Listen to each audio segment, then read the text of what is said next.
Gangwon!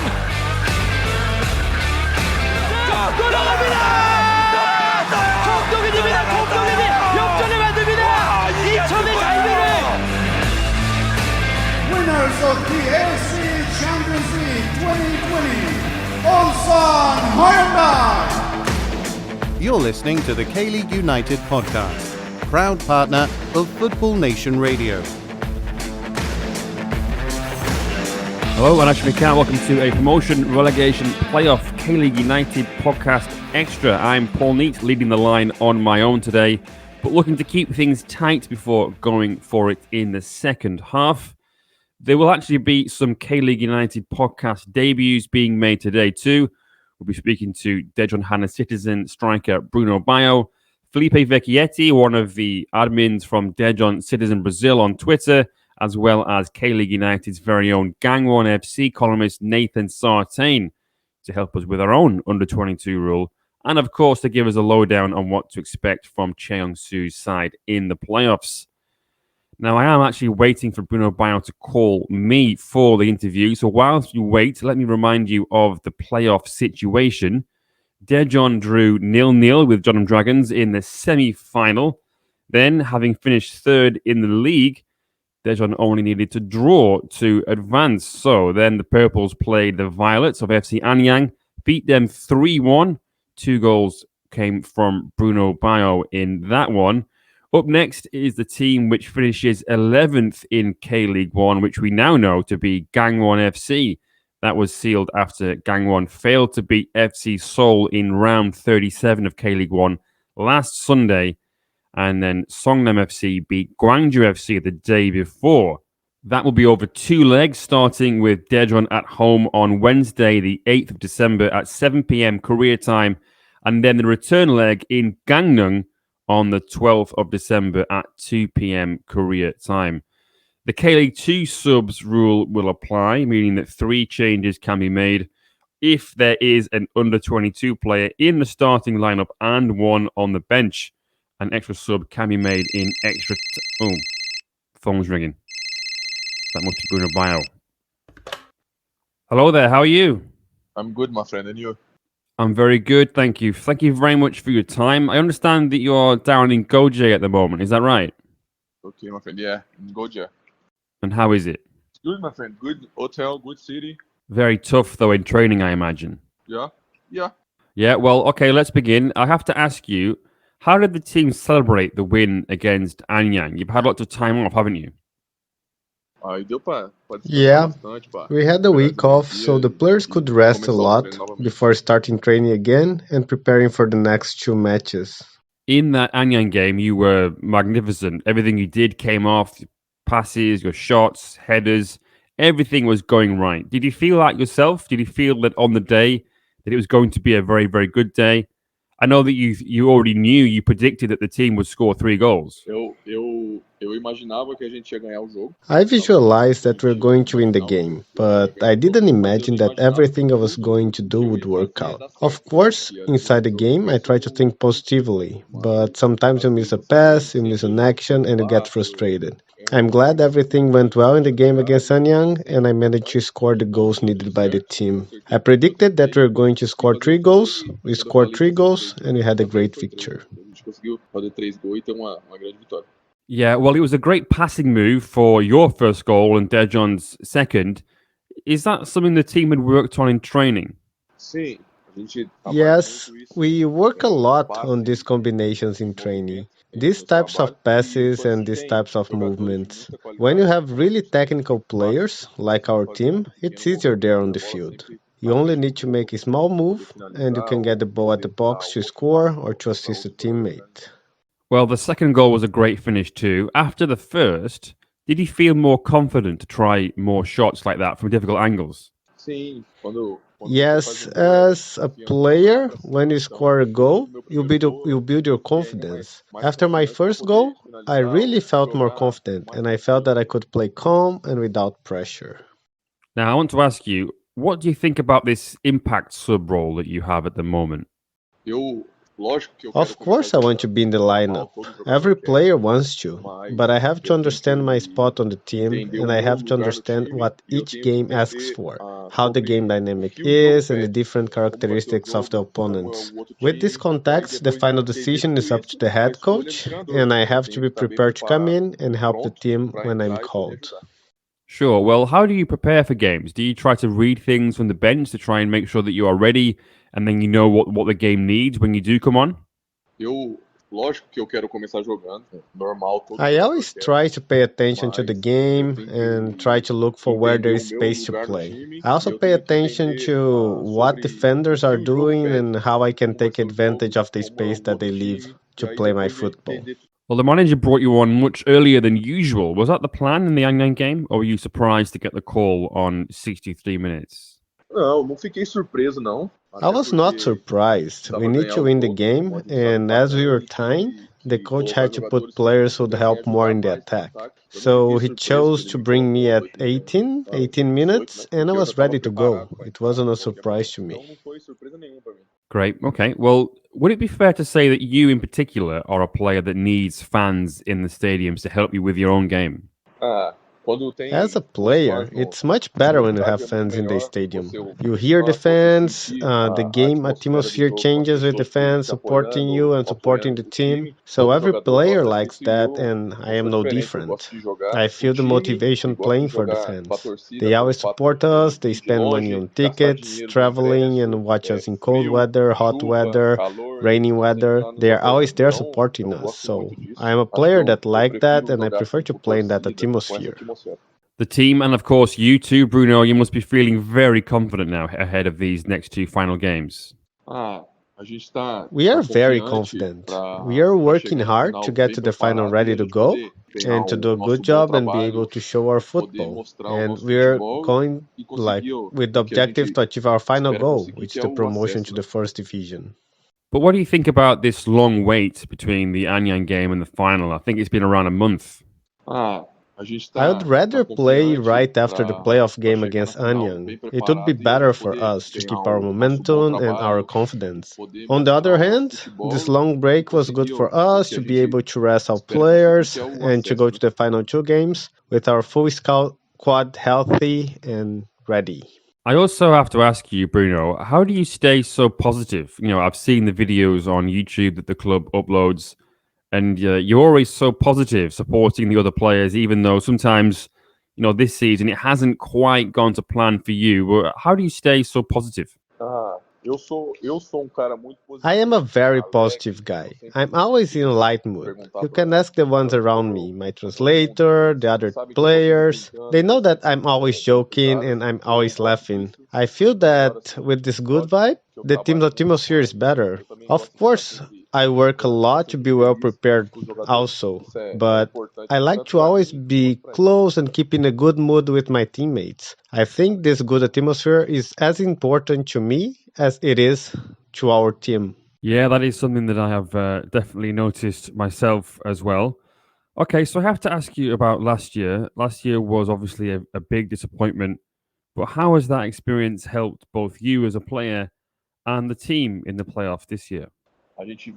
Last year, we could not achieve our goal, but we realized that we had to work hard and play good football throughout the year so that we could have the privilege of playing the playoffs again and be in this playoff final. I think that last year has helped us players mentally to see that we can be in the playoffs final, that we can get there and we can be fighting among the top finishers. This season, we train hard all year, we worked hard all year, and we play really good football. Even sometimes when we did not play well, we kept our focus, and for most of the season, we kept a high level of play and we won games. And now, thanks to this good work, we are in the finals. Yep, great. Well, there are 2 games left to go now, and there's been quite a long wait before you were able to find out who your opponents would be. But I suppose with the way that you've been playing and with the way the team's been performing as well, that might not really matter too much. You'll be confident of winning regardless of who you play.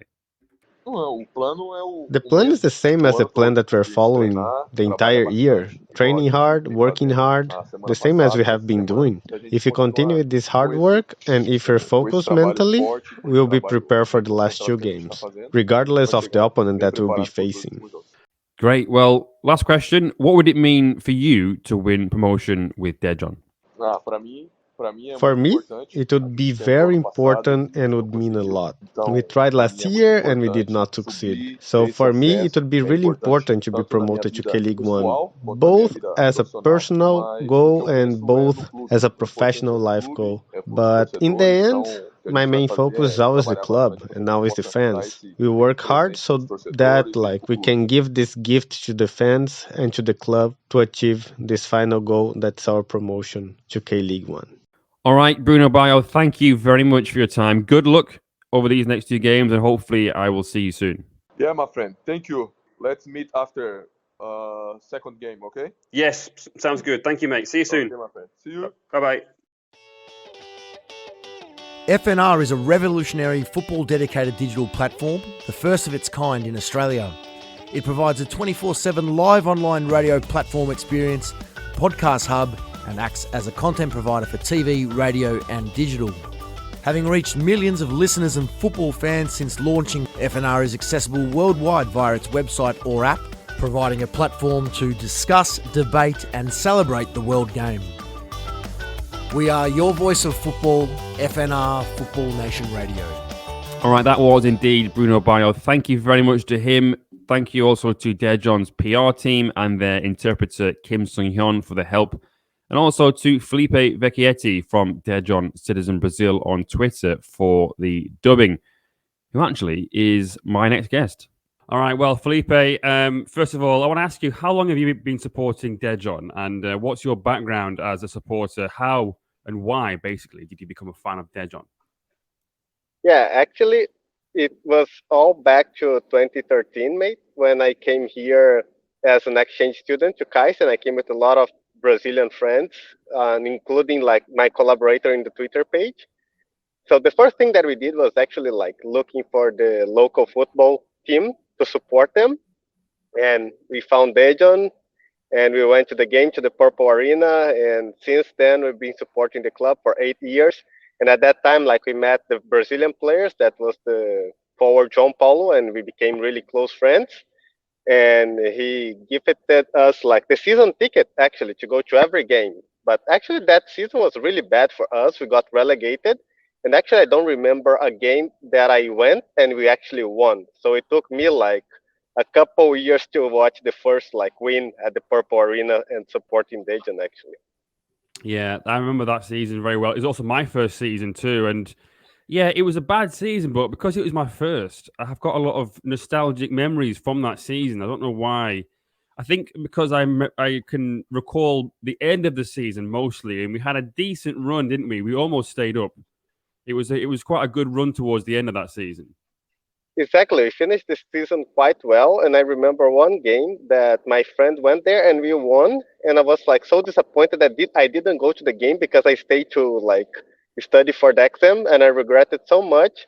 And actually had a good team, but we suffered a lot of injuries. I think if we had all our team healthy from mid-season, probably could have stayed up that season. Yeah, I seem to remember a 3-2 win against Gangwon. I think it was Gangwon. It was a last-minute winner. And yeah, exactly that game. Was it Flavio who scored the winner? Yeah, Lucio Flavio, the striker. That's him. Yeah, I remember that game. That was probably one of the first games that I saw us win at home all season. It was it was an incredible season. But we'll come to Gangwon a little bit later. But let's go back to the Anyang game a few weeks ago. We were both at that game. I'm not sure about you, but for me, that was one of my best away games ever. Best games I've ever been to. Certainly top 5 away games, and I include Preston North End games in that as well. What a day that was! Mate, that was the perfect game, and that was the perfect atmosphere. I don't know, I'm not really used to go to away games in Brazil, so that's not something that I'm really used to. And I don't know if the COVID situation influenced it, because when I arrived at the stadium and it was the first game without social distancing, and I saw our supporters going there and filling all our space and we had an incredible energy from the start. We didn't stop like shouting and singing for a moment. I felt that it was going to be special, and actually I was really a little bit emotional from like the people singing and like getting this atmosphere again. For me, it was like, I don't know, if like a rebirth of our football spirit after this all this COVID thing the last 2 years, and all that we have been experiencing was amazing. It was amazing atmosphere. Yeah, honestly, I agree, and I also got a bit emotional, especially when Baio's first goal went in, and then we start to believe, and yeah, the fans were superb, weren't they? I mean, obviously, the fans weren't allowed to sort of sing and stuff, but they did at times. It was just organic; it just came out, and obviously, I used to go to quite a lot of away games in England, and that's what it was kind of like, just a very small section of in the corner of one stadium, but very tight. Everybody's there, and it felt like a real away game, and it was so good. But the game itself, obviously, Daejeon played so well, and they came from behind. They showed a real strength of character to come back and win that game. It was a great performance. This game dynamics, like, because for we as Daejeon fans, when we started and our defense make that mistake and we started losing 1-0, we thought like again, it's going to happen again for us. But after Park Jin-sop scored that like goal, that amazing goal, it just started to believe again. So it was like really quick, because we got like 10 to 15 minutes a little bit depressed about that, but we didn't stop like thinking and everything. But after that goal, I think like that gave the strength that the team needed to actually go and control the game from that moment on. Like from that moment on, I never felt that we're going to lose that game. Yeah, I agree. It was the perfect person to score it, the captain, and to score it at the perfect time as well. But then, of course, Baio scored, and it just had to be him, didn't it? It just had to be him. He hasn't scored as many goals as he would have liked to have scored this season, but those two were perhaps worth 10 in the regular season. How, they were just so important. Yeah, it had to be him, mate. I was like talking with my friend that we had the Twitter page, and when like Lee Min-sung called Baio, I just sent him like directly, okay, Baio is going to score today. I mean, you never know, but you can feel it. And I felt that like he had all the ability to go there and to make the difference at that game, especially because I really like Kong Min-hyun, but I was never with the feeling that he would go into score in that game. We needed something different. And when Baio came, I said like maybe it's going to be his day, and it actually was. It was incredible. Actually, everything that he did, and like everything worked so well that I think even he did not believe about like his performance that night, that day actually. Yeah, and I think he and the team now will be just full of confidence. Obviously, he will probably say this himself, but they will feel like they just can't lose now. Yeah, I think like that gave a lot of confidence. Like we're going to get there about like the time off right now and how they like prepared with that time off. But I think that from now on, the team has the confidence that is needed to go and perform like really well. I don't know if we're going to like win the games and be promoted, but we have the confidence, and I feel that the players are going to perform the last two games. Yeah.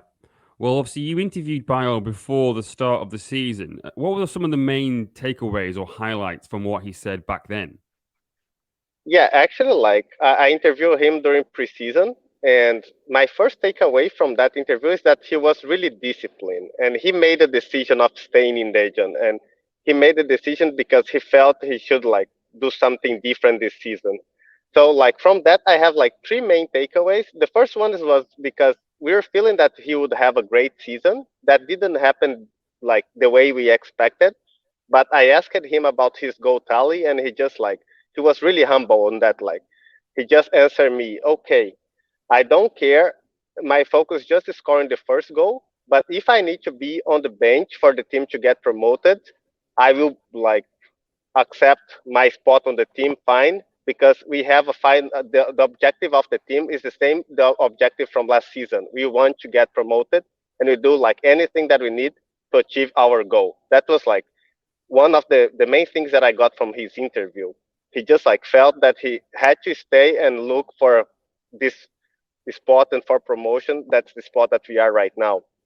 And the second thing is about the pressure, because I just asked him because last season he lost a penalty in Gyeongnam, and I said like he would expect a lot of pressure this season, and he just answered me really comfortable. He's a player that likes the pressure, and actually like he likes to have fun in the stadium. He likes to have like this boost for him to play well. So he's not a player that's shy from critics or anything like that. He just enjoy more actually. I feel that he can shine more in this kind of spot. Yeah, he just seemed like a very positive guy as well. But so in terms of some of the other players, obviously Massa, since he joined in summer, has been fantastic. Park Jin-sop, Soyoung Jae, all those three were named in the K-League 2 best 11 for this season. But I want to ask you sort of two questions. Who would you say has been Daejeon's outstanding player of the year?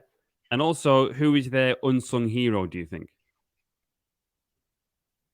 It's like given what Maza has been playing, it's really hard to not put him as player of the year. But I have just one thing here, that he arrived mid-season. So I need to be current and I need to choose someone that is been with us since the beginning of the season. I know like So Young Jae, like he's vice captain this season, he's been really consistent. I last season I had a lot of like criticism about his football, but this season I can't say anything. He's been really consistent for us. We have Park Jin-sop that also likes our captain, and he's been deployed as center back. He's been sacrificed in many games, but he always keep his high level of play. But for me, I should add one player that is not mentioned that much, but has been really important for us. That is Lee Hyun-sik. He has been amazing for us the entire season, and especially in the last two games that they have been put tight marking on Massa because they cannot let him like run free on the field. He's like a playmaker. So actually, the player that is has been really important for us in this situation is Lee Hyun-sik. When we need like some escape and someone that should make the difference, I think he's the guy. Yeah, I was really, really pleased with him as a signing. I knew he'd be a good player, but yeah, he's probably, excelled beyond my expectations for this season, and hopefully we can keep hold of him. But yeah, okay. And what about an unsung hero? Who do you say is someone that perhaps hasn't been getting the attention that they might deserve? Oh, that's a good question. I think like I hope we still don't know who he is, because I hope he appears in the last two games of the season now against Gangwon. But if I would say, given this matchup against Gangwon and everything, I think it can be like Baio or Kim Dong-jung. One of both of them are going like to get the spotlight and be really important for us to get the promotion. Okay, interesting. Well, based on what you saw in the Anyang game and, of course, throughout the whole season, how confident are you of Daejeon winning against Gangwon? Actually, my feeling is that I'm 100% confident that we can play really well and that we can like get promotion this season. Especially like the Gangwon matchup is good for us. They use it to play like a positional game. So I think Maza will have space to play. So based on that matchup and all the characteristics and the names of this game, I think we have like a great chance of achieving promotion this season. And given like how K2 has been like the last few seasons, I think it's a golden opportunity. We just can't miss it. Yeah. Now, obviously, we learned on Sunday that it is Gangwon. It could have been any of 3 or 4 teams, really, before round 37 in K-League 1. Is Gangwon the team that you wanted? Probably the team that I wanted from making a football analysis. So like I feel that they're not that confident. They lost their manager, and I feel that their play like slacking a lot of things. So I think that's a really good matchup for them. But talking about an away game, it would be easier to go to Sungno and watch the game there. But we're going to try to go until Chuncheon and also get another away game and get our spot on K-League 1 for sure. Yeah, well, let's hope so. I am also quite confident. I think the new manager, Chae Young-soo, makes things a little bit more difficult. Obviously, he has experience of doing this before in 2018 with FC Seoul, but they were also the team that I wanted. I think Songnam would have just found a way to get a win. Gangwon look a bit. I think them changing the manager was far too late, really, for them to be saved. Yeah, and they're changing their characteristics. So the new manager, I guess, like he wants to implement more defensive game, but they have a lot like of problems implementing that game, especially positionally. Mm-hmm. So I guess that might be the difference. And they want to play a defensive game and they want to be safe against Daejeon, but I don't think they can. If they give Maza space, that's going to be the main difference in that game. Yeah. Well, finally, can I get a prediction of a score prediction from you? Oh, for both games, I think it's going to be 2-0 here in Daejeon. And we're going there and it's going to be 0-0 and we're going to be safe for the spot in K1. That's my prediction. I hope so. What's your prediction, actually? I should put you in trouble also. My, yeah, I'll go along with that. So a home win and then a draw away. I think that's probably what we'd have to expect. I think we would have to win the first game. We need to get a win in that first leg. But yeah, I think, I'll probably agree with that. A win and then a draw. That's good. And I'm probably like going to the game and preparing something special for this first home game. So you can check that on Twitter later. We're going to have a nice picture on that first game for sure. Perfect. All right. Well, Felipe, thank you very much for your time. Hope you enjoy the first leg. I can't be there, but I'll definitely be at the second leg. So hopefully we'll see you soon. Yeah, hope to see you soon. And thank you for the invitation. And thank you, Paul. Thank you all K-League United for the amazing job. And it's always a pleasure. Thank you. Cheers.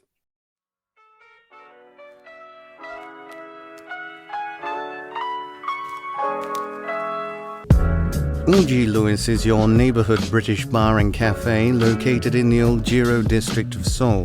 Decorated in old English antiques and furniture for a true homely feel, you can enjoy homemade scones, cakes and afternoon tea during the day, and traditional British favorites like beef stew, English ale, and a fine selection of wines at night. Available for private parties or simply an evening out, O.G. Lewis is sure to become your favorite neighborhood pub. Be sure to mention K-League United at the bar during your visit and you'll get 10% off your bill. All right, yes, that was Felipe Vecchietti from Daejeon Citizen Brazil on Twitter. You can follow them on Twitter at Daejeon FCBR. Up next, we have K-League United's Gangwon FC columnist Nathan Sartain joining us to find out what Baio and co might expect over the next two matches. All right, Nathan, thank you for joining us. How are you doing? Not bad, thanks. Yeah. Let's just get straight into it then. So obviously we found out last Sunday that Gangwon were going to finish 11th in K-League 1 with still one game left to go. How have Gangwon found themselves in this kind of position? It's a more difficult question than it seems, because the easy answer, and the one that you'd probably find if you just ask a few people, would be they haven't been good enough over the course of the season, therefore they've rightly ended up in the position they're in. But really, it's a bunch of errors and then some unforced things that have really caused some bad luck too. I think if you look back to the recruitment before the season started, on the surface it was something that looked good, it looked promising, but really it didn't come to fruition. The marquee signing that was meant to be Vladimir Salaji really didn't hit the mark at all throughout the season. Only 3 goals. Centre back Kim Yong-bin got the exact same goals tally as him. It's not really acceptable in the first division.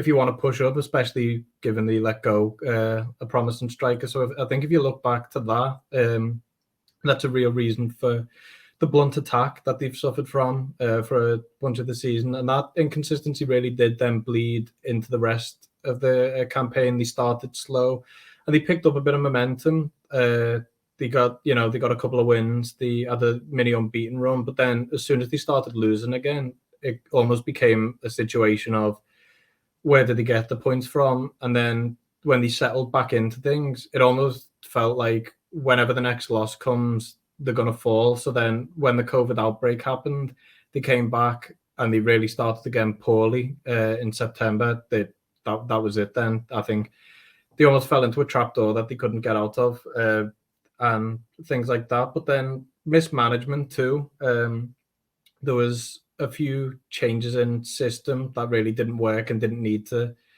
happen. There were some players that were in form and then decided, they wouldn't play where they were hitting form. Cho was really playing well on the right-hand side in midfield. And then when there was a switch to a back four temporarily, he was really limited back at right back. And I know that was the position he was brought into play, but he really didn't look as good there, and he really stunted the creativity. And when you've already got a blunt attack, you don't need to diminish your creativity too. But at times they have looked good this season, so I think 11th can come across harsh. But ultimately, if you're not consistent, then you deserve to be where you are. And I think that's the case. They've drawn too many games that they may have won. And the games they've lost, a lot of them they've lost convincingly. Yeah, well, I was going to ask you where you thought this Gangwon squad should have finished, but do you think 11th is about right? On paper and without injuries, and there has been a fair few injury issues this season, I'd say no. I'd say they're a bit better than 11th. I'd say they can, I wouldn't say they'd be gunning for top half at all. I'd say you're more looking around 8th. Somewhere like that, because they do lack a real presence up front, and they lack a bit of creativity at times. When Kim Daejeon wasn't informed, that was a big miss, and things like that. And then again with injuries to like Han Gok-young, they really missed a bit of energy and consistency in the center of the pitch at least. So without injuries, I'd say, and with a bit more consistency, I'd say you're looking at 7th or 8th. But when you really go down to the depth or lack of depth, there's some real issues with the team, and there's some real lack of quality. Because if Gangwon do go down, these players will still be here. There won't be a first division team knocking on the doors of a lot of these players. Yeah, well, obviously they have a new manager now. It was after Kim Byung-soo was sacked with, I think, around 3 games left to go. First of all, was that the right thing to do, to sack him, even though there's only 3 games left? And also, what kind of impact do you think Cheong-soo will have? I think it's whether there were 3 games left of the season or 3 months, I think it was the right decision to sack him. I think they did make the decision too late. They had a few opportunities earlier on, and I think it would have been better to sack him then, especially given that in the interview when he did leave the club, he did state that he had no plans to actually renew. So I think looking at things like that, you can probably think, well, have we got a motivated manager? And at times on the touchline, if you actually watched this season, he didn't look like a motivator. He didn't look like he was instilling the team with confidence. He looked lost himself. There was one game away to Daejeon where they lost 1-0, and the camera cut towards him, and he had his feet up, almost, within himself, like hunched up on the seat, and that no one's going to be motivated by that. There's no confidence in that team that's going to come from looking at the man who you've got to look to guide you and seeing him sat in a position like that.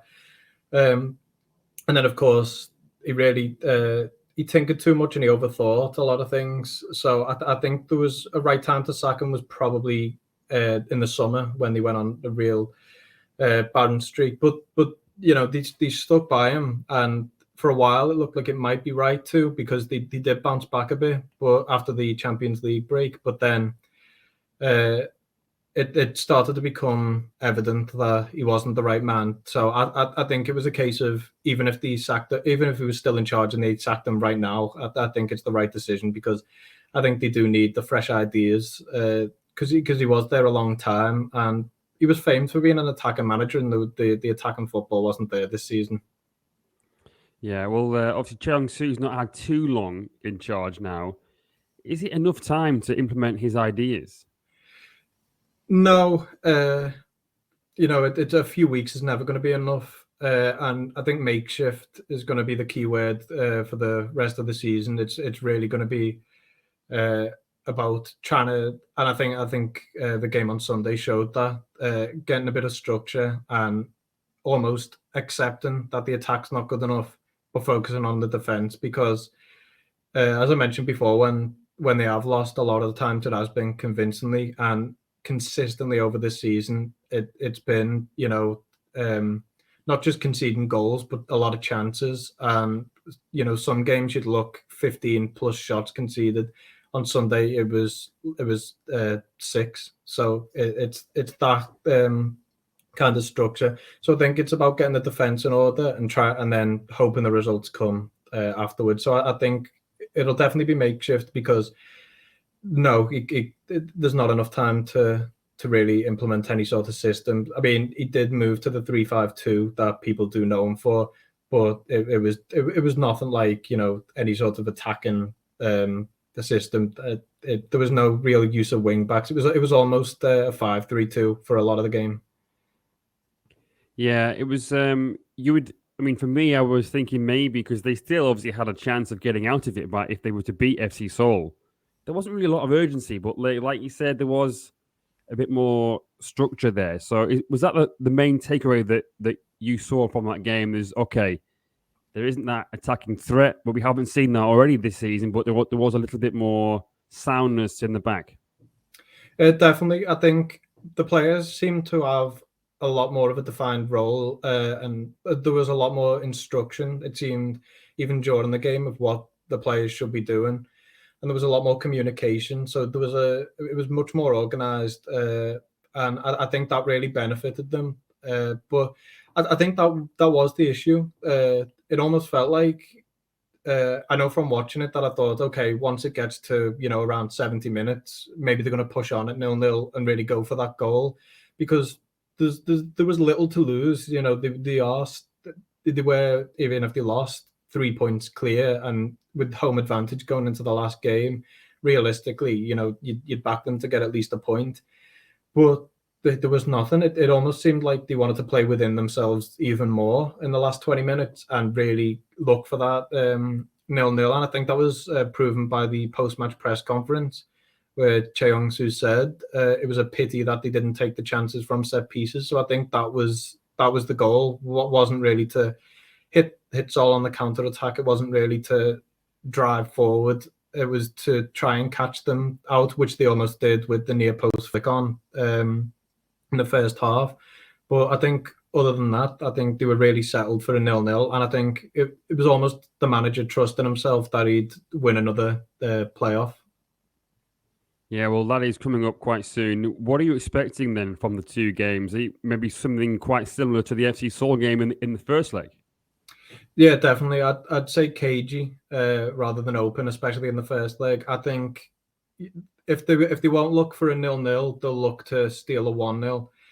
I think, and you might think there's room to exploit the Gangwon, because they are susceptible at times, especially on the counter. But I think, as proven on Sunday, they're not even going to be in a position to look to be countered. I think it's going to be a lot of men in their own half. And even when the ball would go back to the keeper, there were very few people that had pressed forward. And there was almost times the players would go forward and stop and think, no, actually, I've got to get back. And they'd stay back and really look. So I think that it'll be strangle a 0-0 in the first leg, hope to maybe steal a 1-0 through a set piece or a counter. But I don't think it'll be open. If it is, then I'll be surprised. And I think we will have a clearer picture soon of how the game will take shape, because I think Saturday, with the next game, we might see more of a, okay, well, the attacking wasn't acceptable in the last game. We'll try and move a bit forward. But I think they'll look for a 0-0 or maybe to sneak a 1-0, which again could leave them vulnerable if they concede. And I think they'll be putting a lot of stock into the home leg. Yeah, well, okay, well, finally, can they survive? Yeah, I think it is one of them cliches where until, it's over, then you've got a chance. So I think, yeah, they have a chance. And with a manager who's been in this position before and succeeded, I think there's definitely a chance again to succeed. And I do think that the players right now currently available aren't bad. They are good players and they are available and able to do well when picked in the right positions, which I think, again, on Sunday, players were in the preferred roles. Again, so I think playing to the strength of the squad, definitely. And I'd say looking at Sunday, although it was very much an uninspiring game, it definitely inspired a bit more confidence in the playoffs than it would have had we had a repeat of, a couple of weeks ago with a 4-0 loss to Pohang, and then a couple of weeks before that with a 4-1 loss to Seoul. All right, cheers, mate. Thank you, and we'll see you soon. Thanks. Thank you.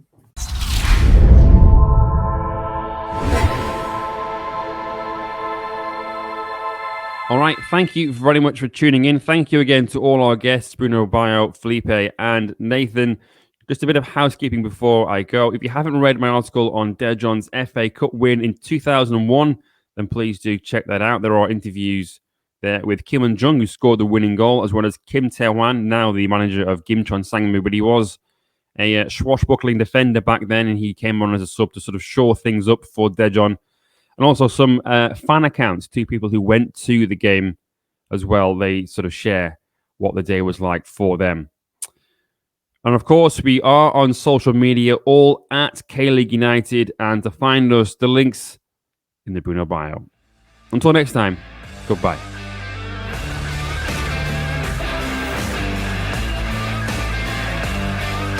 정주성 공용 폭격기 김신우